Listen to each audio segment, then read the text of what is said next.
તાલુકા વિકાસ અધિકારી ભૂપેન્દ્ર બખરિયા, તાલુકા વિકાસ અધિકારી કોડીનાર. સર, આજે પ્રશાસન દ્વારા ઘાટવડની અંદર જે ગૌચર દબાણ છે અને તલાટી દ્વારા 3 નોટિસ ગ્રામ પંચાયત દ્વારા આપેલી છે અને આજે એની સવારે 11 વાગ્યાથી અમે કામગીરી શરૂ કરેલ છે. અંદાજે 200 વીઘા જેટલું તો કુંડાયેલું છે અને અત્યારે કે 100 વીઘા જેટલું તો દબાણ દૂર કરી દીધેલું છે અને હજી જેમ જેમ આગળ જતા જાય અને તલાટી શ્રી અને પંચાયત બોડી જેમ જેમ બતાવતી જશે તેમ દબાણ દૂર કરવામાં આવશે. જમીન કુલ 116 હેક્ટર અંદાજિત જમીન છે રેકર્ડ આધારિત. અહીંયા 3 દિવસનો પ્રોગ્રામ છે. અમને 3 દિવસનો પોલીસ બંદોબસ્ત મળેલ છે અને આગામી હજી જે સર્વે ચાલુ છે ત્યાં જેમ જેમ સર્વે પૂર્ણ થઈ જશે, ચોમાસાની ઋતુ હોય, સર્વે થઈ અમે ચોક્કસપણે કાર્યવાહી કરશું. સાહેબ, આપનો પરિચય? અબ્દુલ મેતર, ઘાટવડ સરપંચ પ્રતિનિધિ. અબ્દુલભાઈ, આજે ઘાટવડ ગામે જેસીબી હાલી રહ્યા છે. કેટલા જેસીબી છે, કેટલા ગામનું ગૌચરણ છે, કેટલા લોકો વિરુદ્ધ અરજી હતી, કેટલા લોકો નોટિસ આપી? આજે સવારના 11 કલાકેથી અમે ડિમોલેશનની કાર્યવાહી ચાલુ કરી છે. તેમાં 2 જેસીબી, 1 ટ્રેક્ટર અને કોડીનાર ટીડીઓ સાહેબની ટીમ પોલીસ બંદોબસ્ત સાથે અમે આજે ડિમોલેશન 11 વાગ્યાથી કાર્યવાહી ચાલુ કરી છે. એમાં અમે 65 ખેડૂતોને નોટિસો આપેલી, 3 નોટિસો અમે આપેલી. છતાં 3 નોટિસો આપવા છતાં ગૌચર ખાલી ન કર્યું એટલે અમારે ડિમોલેશનની કાર્યવાહી હાથ ધરવામાં આવી છે. સર, કેટલા વીઘાનું ગૌચરણ છે કે સુનાયું? 116 હેક્ટર એટલે કે 500 વીઘાની આજુબાજુ ગૌચર અમારું કુંડાયેલું છે. એમાં આજે અમે શરૂઆત કરી હતી. એમાં 100-125 વીઘા જેટલું અત્યારે ખાલી કરાવી નાખ્યું છે અને સતત 29, 30 ને 31 3 દિવસ આ ડિમોલેશનની કાર્યવાહી ચાલુ રહેશે. હવે ગ્રામ પંચાયત કઈ પ્રકારના પગલા લે છે? હવે કોઈ પૂરશે તો? હવે પછીના દિવસોમાં અમે એવી કાર્યવાહી અમે કરવાના છે કે કોઈ પણ હવે પછી ફરી પણ ગૌચર કુંડશે તો એની માથે કાયદેસરની કાર્યવાહી કરશું, દંડની જોગવાઈ રાખશું. આવું અમે કરવાની તૈયારીમાં છીએ.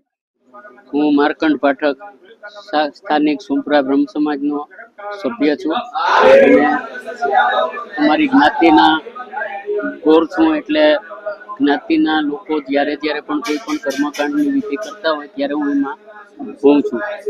આજે બ્રાહ્મણો માટેનો આ ઉત્સવનો દિવસ કહેવાય અને યજ્ઞોપવિત બદલાવાનું હોય, જેને ઉપાકર્મ કહેવામાં આવે છે. વર્ષમાં એક વખત જે કંઈ પણ આખા વર્ષ દરમિયાન, કર્મકાંડ દરમિયાન, પૂજાપાઠ દરમિયાન અથવા તો અધ્યાપન અને અધ્યયનમાં ક્યાંય પણ વેદ મંત્રો ભણવામાં કોઈ જાતની ભૂલચૂક થઈ હોય તો એ બધાના નિવારણ માટે કરી અને આ ઉપાકર્મ કરવામાં આવે અને વેદનું સવીર્યત્વ સંપાદન થાય એ માટે આ વિધિ કરવામાં આવે છે. એટલે એમાં શરૂઆતમાં દેહ શુદ્ધિ વગેરે કરી, સૂર્યોપસ્થાન બ્રહ્મયજ્ઞ કરી, ગણેશ, વિષ્ણુ ભગવાન અને સપ્તર્ષિઓનું પૂજન કરવામાં આવે અને ત્યાર પછી સપ્તર્ષિઓનું ઋષિ શ્રાદ્ધ કરવામાં આવે અને ત્યાર પછી યજ્ઞોપવિતના દેવતાઓનું આવાહન કરી યજ્ઞોપવિત ધારણ કરવામાં આવે અને આમ કરી અને બ્રાહ્મણત્વનું સિદ્ધિ મળે અને વેદની સવીર્યત્વનું સંપાદન થાય. જેમાં કેટલા બુદ્ધિઓ જોડાય? લગભગ બધી આખી જ્ઞાતિના લગભગ માણસો હોય છે. જય સોમનાથ. અમે પ્રભાસ પાટણના સ્થાનિક સોમપુરા બ્રાહ્મણો છીએ. મારું નામ કમલેશ મણિશંકર પાઠક. આજે શું કાર્યક્રમ યોજાવાનો?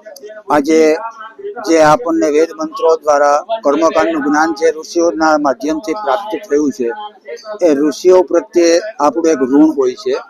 આ ઋણની પરિપૂર્તતા એટલે કે ઋણ ચૂકવવા માટેનો એ માત્ર 1 દિવસથી આપણને પ્રાપ્ત થાય છે એ ઉપાકર્મ એટલે કે શ્રાવણી કર્મ છે. આજે શું કાર્યક્રમ યોજાવાનો? કેટલા બુદ્ધિઓ છે? આજે લગભગ સમાજના અને ઇતર સમાજના લગભગ તમામ સ્થાનિક બ્રાહ્મણો તેમજ યુનિવર્સિટીમાં અભ્યાસ કરતા બ્રાહ્મણ છાત્રો પણ આ ઉપાકર્મ એટલે કે ઋષિઓને તર્પણ કરવા માટે આજે અહીંયા આવતા હોય છે, પરંપરાથી આવે છે. તાલુકા વિકાસ અધિકારી BR બખરિયા, કોડીનાર. સર, આજે બુલડોઝર ફરી રહ્યા છે. કેટલી જગ્યાએ જેસીબીઓ રાખવામાં આવ્યા છે? કેટલું ગામ છે? કેટલું ગૌચરની જમીન છે? આશરે 4 જેસીબી અને 1 ટ્રેક્ટર રાખવામાં આવેલ છે. તેમજ અંદાજિત 700 થી 800 વીઘાની વચ્ચે ગૌચર દબાણની જે સરપંચશ્રીએ લેખિત અરજી આપેલી છે તેની આજે કામગીરી ચાલુ છે. આજ 20 તારીખથી 22 તારીખ સુધી 3 દિવસ અમને પોલીસ બંદોબસ્ત મળેલો છે.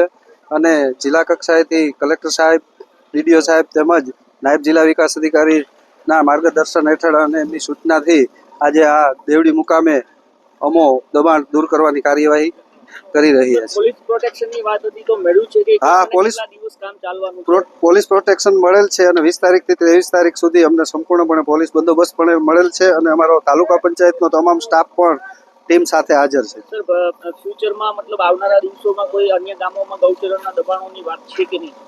હજુ અરજી આવેલી છે. ઘાટવડ પોલીસ બંદોબસ્ત મળે એટલે ત્યારબાદ ત્યાં પણ કાર્યવાહી કરવાની છે. ધન્યવાદ.